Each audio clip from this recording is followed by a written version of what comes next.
Assalamualaikum warahmatullahi wabarakatuh. Kita ketemu lagi di mata kuliah pilihan genetika manusia. Kali ini kita akan melanjutkan pembahasan ke perkembangan seksual. Ini adalah outline dari pembahasan kita kali ini. Yang pertama tentang sifat-sifat terpaut kromosom seks. Yang kedua adalah sifat yang dibatasi oleh seks dan sifat-sifat yang dipengaruhi oleh seks. Yang terakhir adalah tentang genomic imprinting. Oke, kita masuk ke subpokok bahasan pertama tentang sifat-sifat terpaut kromosom seks. Sebelum kita membahas tentang sifat-sifat terpaut kromosom seks, kita akan recall sedikit tentang perkembangan seksual yang akan menentukan suatu individu itu laki-laki atau perempuan. Nah, determinasi seks manusia itu berawal dari fertilisasi, di mana sperma itu akan yang membuahi sel telur menentukan jenis kelamin suatu individu. Nah, ketika sperma yang membawa kromosom X itu membuahi sel telur, maka individu atau zigot yang terbentuk akan berjenis kelamin perempuan. Sedangkan jika sperma yang membuahi sel telur itu membawa kromosom Y, itu akan menghasilkan zigot dengan jenis kelamin laki-laki. Namun ketika sampai minggu ke-5 itu embrio itu belum terlihat adanya perbedaan antara laki-laki atau perempuan. Di sini masih berkembang dua gonad yang belum terspesialisasi, atau disebutnya sebagai indifferent stage, tapi ada dua duktus yang akan berkembang menjadi organ reproduksi. Nah, duktus Wolffian yang berwarna biru ini akan berkembang menjadi organ reproduksi laki-laki, sedangkan duktus Mullerian itu akan berkembang menjadi organ reproduksi perempuan. Nah, ketika perkembangan embrio masuk ke minggu ke-6, jika ada kromosom Y, di mana di dalam kromosom Y itu terdapat gen SRY, dan gen SRY ini diaktifasi, maka akan dihasilkan hormon-hormon yang mengatur perkembangan duktus Wolffian menjadi organ reproduksi laki-laki. Jadi akan dihasilkan testis dan organ-organ reproduksi lainnya, organ reproduksi laki-laki lainnya. Sedangkan jika tidak ada kromosom Y, artinya tidak ada gen SRY di situ, maka duktus Mullerian lah yang akan berkembang menjadi organ reproduksi perempuan. Jadi perempuan itu merupakan default setting dari jenis kelamin ya. Jadi di sini ditentukan oleh ada atau tidaknya gen SRY. Jadi ketika tidak ada gen SRY, otomatis akan terbentuk organ reproduksi perempuan. Oke, kita masuk ke kromosom seks. Ada kromosom X dan kromosom Y. Dari bentuk kalian bisa melihat bahwa ukuran kromosom X itu jauh lebih besar dibandingkan kromosom Y. Hal ini juga akan berimplikasi dari jumlah gen yang terdapat di dalam kedua kromosom tersebut, di mana kromosom X itu lebih dari 1.500 gen yang ada di dalamnya, sedangkan kromosom Y itu hanya 231 gen yang mengkode protein. Nah, di sini secara diagramatis juga bisa terlihat perbandingan antara kedua kromosom tersebut, di mana masing-masingnya baik X maupun Y itu mempunyai daerah yang disebut sebagai pseudoautosomal. Yang di atas pseudoautosomal region 1, sedangkan yang di bawah adalah pseudoautosomal region 2. Nah, kemudian di tengahnya itu adalah daerah yang spesifik untuk masing-masing kromosom. Ini adalah daerah yang spesifik untuk kromosom X, di mana jika gen-gen yang terdapat pada daerah ini disebut sebagai gen terpaut X, sedangkan ini adalah daerah yang spesifik kromosom Y, di mana gen yang berada pada daerah ini disebut gen terpaut Y. Oke, sekarang kita masuk dulu ke kromosom Y. Kromosom Y itu seperti tadi sudah dilihat terdiri dari pseudoautosomal region 1 dan pseudoautosomal region 2 dan male specific region atau yang spesifik kromosom Y ya. atau disingkat sebagai MSY. Nah, kenapa disebut pseudoautosomal? Itu artinya bahwa urutan DNA pada daerah ini itu memiliki pasangan pada kromosom X, sehingga dimungkinkan terjadinya pindah silang pada daerah tersebut antara kromosom X dan kromosom Y. Nah, kemudian MSY ini merupakan, bisa kita lihat, adalah daerah yang dominan pada kromosom Y, itu hampir 95%, namun hanya terdiri dari sedikit gen, tidak banyak, dan di dalamnya itu ada daerah palindrom. Daerah palindrom ini adalah daerah yang sekuennya itu sama jika dibaca sense dan antisense dari 5 ke 3. Itu daerah palindrom, dan ada daerah yang mirip dengan si kromosom X juga pada MSY ini. Nah, gen-gen yang terdapat pada MSY itu umumnya berperan dalam fertilitas, termasuk gen SRY. Nah, dari tadi kita melihat, sering mendengar tentang gen SRY. Nah, ternyata gen SRY ini penting sekali dalam perkembangan prenatal pria.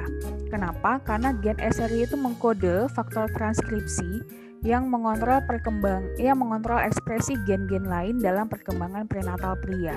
Jadi, ketika ada gen SRY on gitu ya.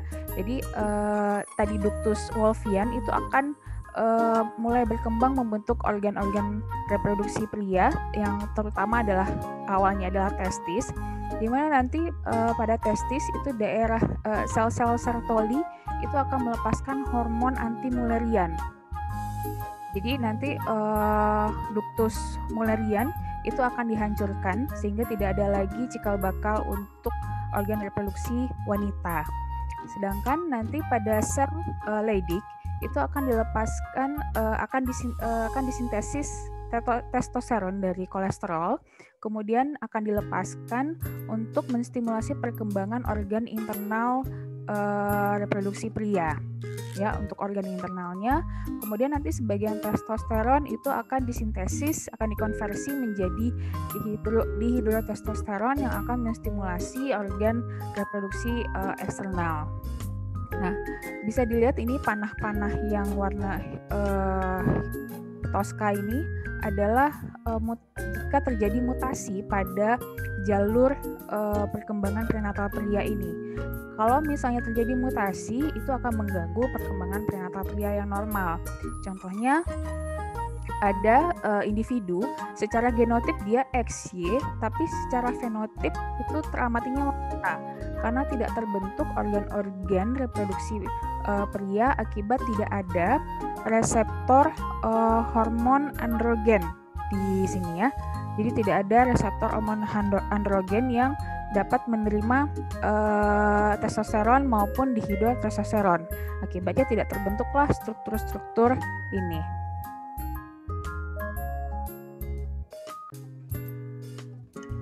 Oke, kita lanjut ke komponen-komponen yang menentukan identitas seksual. Tadi kita sudah membahas tentang identitas seksual, baik itu dari level kromosom, kemudian gonad dan fenotip, ya, dari 3 ini. Kemudian identitas gender itu akan dirasakan, jadi akan ada perasaan bahwa saya menjadi seorang laki-laki atau saya adalah seorang perempuan, itu berkembang, dan ini waktunya itu adalah ketika masa kanak-kanak atau bisa jadi lebih awal. Nah, kemudian ada lagi pada level orientasi seksual, di mana di sini nanti akan terlihat ketertarikan pada sesama jenis atau yang berlawanan jenis. Yang normal tentu yang berlawanan jenis ya. Nah, ini tuh waktunya itu sudah terjadi ketika dari masa kanak-kanak ya. Nah, bagaimana nih dengan homoseksualitas? Apakah sifat homoseksualitas itu diwariskan oleh gen tertentu atau oleh banyak gen, ya, atau oleh lingkungan? Nah, ini tugas kalian ya, silahkan dicari jurnal yang membahas atau yang membuktikan tentang apakah homoseksualitas itu dipengaruhi oleh genetik atau hanya lingkungan saja atau suatu pilihan. Nah, silahkan kalian cari jurnalnya, kemudian kalian buatkan resumenya ya. Oke, nah sekarang kita masuk ke sifat terpaut kromosom seks. Jadi tadi sudah disebutkan bahwa gen yang berada pada kromosom Y pada daerah spesifik kromosom Y itu disebut terpaut Y, sedangkan yang berada pada daerah spesifik kromosom X disebut sebagai terpaut X. Nah, sifat atau kelainan yang terpaut Y itu agak jarang karena tadi sudah diketahui bahwa gennya sangat sedikit. Namun kriteria atau sifat kelainan yang terpaut Y itu akan diwariskan oleh ayah ke anak laki-laki ya, karena hanya pada Y. Kemudian umumnya berkaitan tentang infertilitas. Nah, untuk sifat yang terpaut kromosom seks X ya, ada yang sifatnya resesif, ada juga yang dominan. Nah, beberapa kriterianya, kalau untuk yang resesif itu selalu diekspresikan oleh laki-laki. Jadi ketika individu laki-laki itu memiliki kromosom X yang mengalami kelainan, itu pasti akan diekspresikan. Nah, kemudian kalau pada perempuan itu diekspresikan oleh perempuan yang homozigot, sangat jarang terjadi pada perempuan yang heterozigot. Jadi kalau heterozigot itu carrier ya. Kemudian diwariskan oleh ibu yang heterozigot. Kita bisa lihat di sini dia akan diwariskan oleh ibu yang heterozigot ke anak laki-laki yang terdampak di sini. Ini contohnya pada pedigree untuk kelainan ichthyosis kaki bersisik ya. Kemudian pada hemofili ini juga akan diwariskan oleh ibu yang heterozigot kepada anak laki-lakinya. Kemudian perempuan yang terdampak ya, perempuan yang terdampak itu biasanya memiliki ayah yang terdampak atau ibu yang terdampak atau ibu yang heterozigot. Kalau di sini sih rata-rata yang terdampaknya semuanya adalah laki-laki ya, tidak ada yang perempuan. Perempuan ini umumnya adalah carrier. Kemudian sifat yang terpaut kromosom seks yang dominan. Nah, di sini contohnya adalah pada incontinentia pigmenti atau pada congenital generalized hypertrichosis ya. Kalau IP ini dia selalu atau yang sifat yang terpaut X dengan dominan ini selalu diekspresikan oleh wanita. Diekspresikan oleh wanita dalam satu salinan. Jadi hanya cukup satu kopi gen XR besar ini kalau pada IP ini dia akan diekspresikan. Atau artinya dalam kondisi heterozigot itu akan diekspresikan oleh wanita. Kemudian kalau pada pria, itu efeknya akan jauh lebih parah dibandingkan dari yang perempuan, karena kalau perempuan dia masih punya satu lagi gen yang normal dari X yang satu lagi, sedangkan kalau pada pria cuma ada satu X ya, satu laginya Y. Makanya pada pria itu akan efeknya jauh lebih parah. Kemudian biasanya pada ibu itu akan terjadi tingkat keguguran yang tinggi karena kematian dini pada fetus yang laki-laki. Jadi biasanya nih contohnya pada si IP ini biasanya anak laki-lakinya itu akan meninggal pada di dalam kandungan ya, fetal ya. Kemudian yang keempat diwariskan oleh ayah ke semua anak perempuan ya, ini akan diwariskan oleh ayah. Ini di pedigree ini dilihat, ini ayah akan mewariskan ke semua anak perempuannya. Nah ini kan keluarganya cukup besar nih, ada 13 anak dan semua anak perempuannya itu terdampak karena ayahnya yang terdampak juga. Oke, kemudian kromosom X itu perempuan memiliki 2 alel untuk setiap gen pada kromosom X, karena perempuan memiliki 2 kromosom X, sedangkan laki-laki hanya memiliki 1. Pada mamalia ada mekanisme yang disebut sebagai inaktivasi X, di mana inaktivasi X ini akan menyeimbangkan ketidaksetaraan yang tampak dalam ekspresi gen pada kromosom X. Nah, pada saat embrio dengan kromosom XX, artinya pada embrio perempuan atau betina, ketika terdiri dari 8 sel, itu 75% gen pada salah satu kromosom X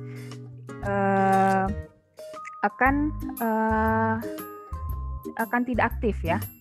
Nah, ini contohnya nih, ini kan ovum yang sudah difertilisasi, akan ada kromosom X dari ibu dan kromosom X dari ayah. Kemudian pembelahan sel di awal gitu ya, ini belah di 2, kemudian jadi 4. Nah, di 4 ini sudah mulai terjadi inaktivasi salah satu kromosom X. Nah, kromosom yang mana yang akan diinaktivasi? Yang ayah atau yang dari ayah atau yang dari ibu? Nah, ini biasanya acak ya. Ada yang dari ayah ini yang diinaktivasi menjadi barbadi, atau ada yang dari ibu. Nah, ini yang ayahnya yang aktif, yang inaktifnya yang dari ibu. Nah, ini acak ya.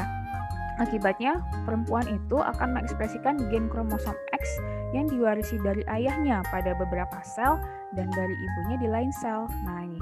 Jadi yang berwarna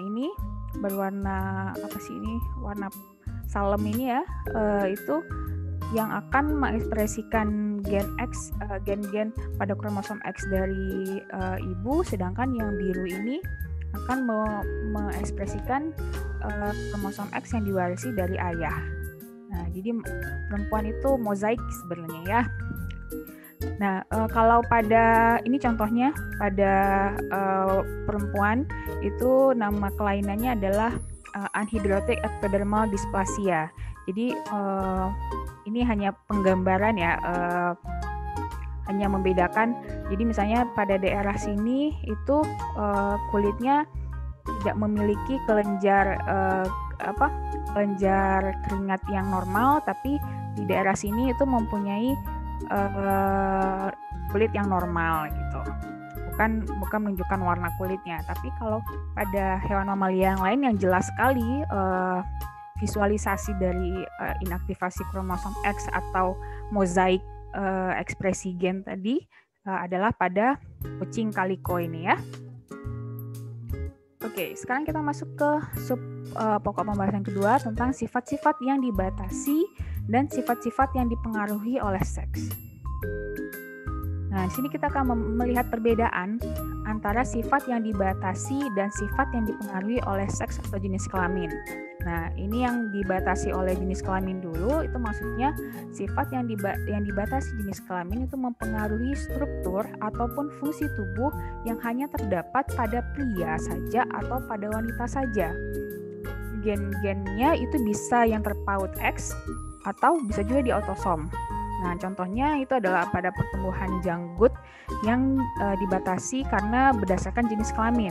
Nah, seorang wanita itu tidak akan mengalami pertumbuhan janggut karena tidak memproduksi hormon yang dibutuhkan untuk pertumbuhan rambut wajah. Namun, wanita tersebut dapat mewariskan gen yang menentukan pertumbuhan janggut lebat kepada putranya. Ya. Nah, beda lagi dengan sifat yang dipengaruhi seks atau sifat yang dipengaruhi jenis kelamin. Maksudnya, suatu gen itu kan dia akan memiliki alel dominan pada satu jenis kelamin, tapi dia akan resesif pada jenis kelamin lainnya. Jadi ini dia dipengaruhi oleh seks si alelnya tadi. Nah, gennya sama, bisa terpaut X atau dia autosom.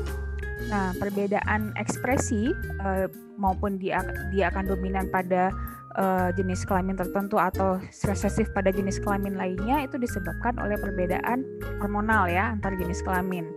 Nah, contohnya di sini adalah gen autosomal untuk pertumbuhan rambut, gen autosomal untuk pola pertumbuhan rambut, di mana gen ini memiliki 2 alel. Yang satu adalah alel berambut, yang rambutnya penuh gitu ya. Satu lagi yang botak. Nah, alel botak dominan itu pada pria, tetapi resesif pada wanita.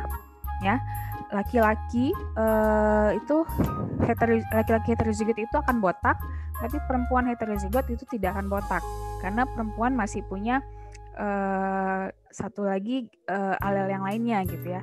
Nah, sedangkan seorang wanita botak itu adalah pasti resesif homozigot. Nah, jadi ini perbedaan antara yang dibatasi dan yang dipengaruhi. Yang kalau yang dibatasi itu dia akan terlihat dari struktur dan fungsi tubuh yang hanya terlihat pada pria saja atau wanita saja, sedangkan kalau yang dipengaruhi itu adalah alelnya, dia menjadi alel dominan atau menjadi alel resesif pada jenis kelamin. Oke, kita masuk ke sub pembahasan yang ketiga, yaitu genomic imprinting. Genomic imprinting,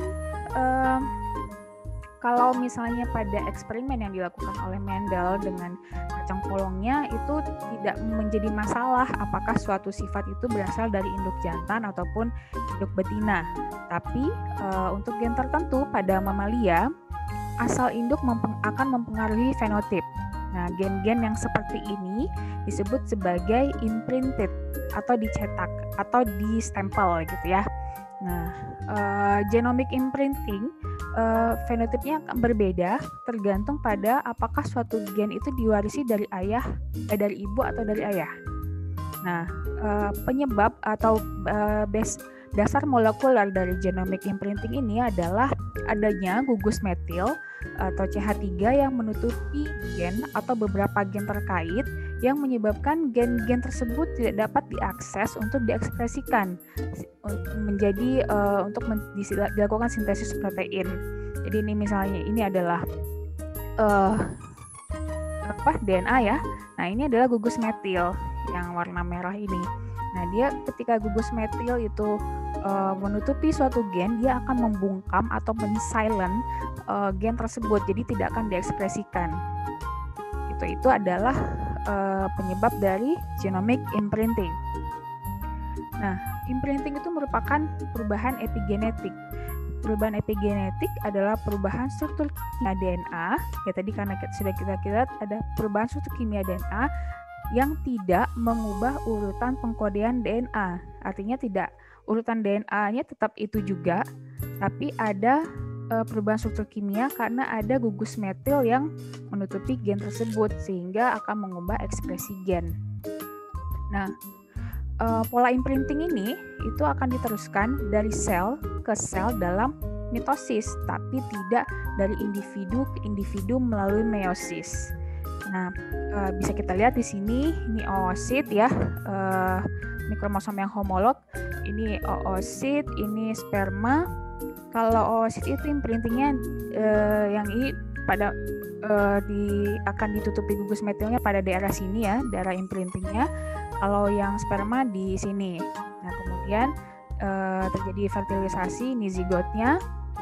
Kemudian nanti misalnya zigotnya itu adalah XX ya, female.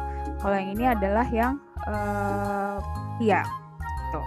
Nah, pada kondisi somatic cell dia masih mengikuti ya, mengikuti pola imprinting dari orang tua masing-masing, ini yang dari ibu, ini yang dari ayah. Namun nanti ketika pada sel germinal atau sel kelamin itu pola imprinting ini akan dihapus ya. Jadi ini old imprint erase. Jadi pola imprinting yang dapat dari parental tadi itu akan hilang di sini.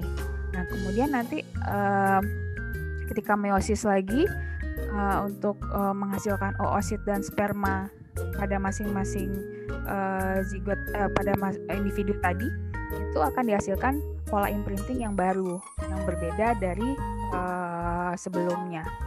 Nah, dengan cara ini wanita dapat memiliki anak laki-laki dan pria dapat memiliki anak perempuan tanpa mewariskan pola imprinting dari orang tua mereka. Nah, namun fungsi genomic imprinting ini masih belum dipahami secara mendalam, tapi genomic imprinting ini diduga berperan dalam perkembangan awal embrio karena rata-rata gen yang imprinted tadi itu itu umumnya berperan dalam tahap perkembangan awal embrio.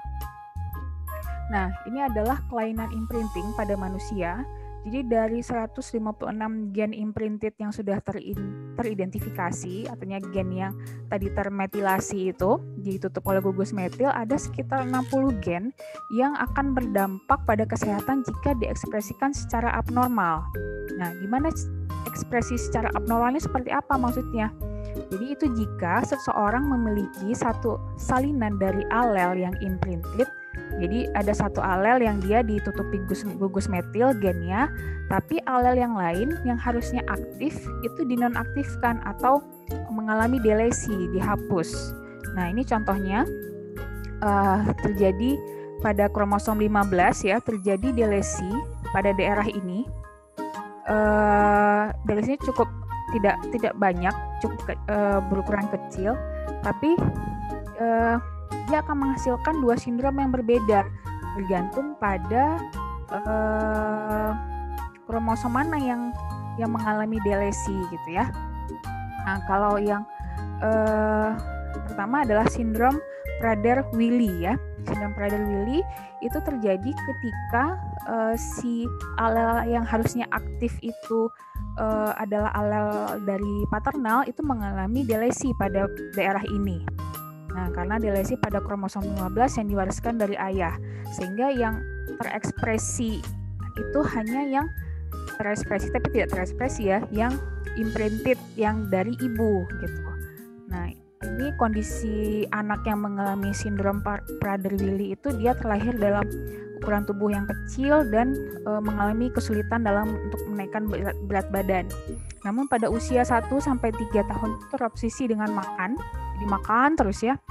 Nah, jika orang tuanya ini tidak mengontrol dietnya, ini akan menyebabkan obesitas yang parah karena anak dengan sindrom Prader-Willi itu metabolismenya sangat lambat. Dan ini juga akan terjadi obesitas parah kalau tidak melakukan diet ketat. Nah, kemudian kalau misalnya yang mengalami delesi itu adalah kromosom 15 daerah ini ya, pada kromosom 15 yang diwariskan dari ibu atau maternal deletion, itu akan menghasilkan sindrom namanya Angelman syndrome. Nah, ini anaknya itu autisme, terus ada retardasi mental, lidahnya itu agak lebih panjang dari yang normal, rahangnya besar, kemudian koordinasi ototnya buruk dan kejang yang membuatnya lengannya seolah-olah mengepak gitu.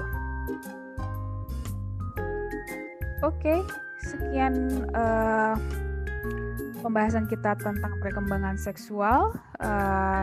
Silahkan kalau misalnya masih ada hal yang yang belum paham ditanyakan di WhatsApp grup kuliah dan dikerjakan tugas yang saya sebutkan tadi dan diupload di e-learning masing-masing. Terima kasih atas perhatiannya. Saya tutup. Assalamualaikum warahmatullahi wabarakatuh.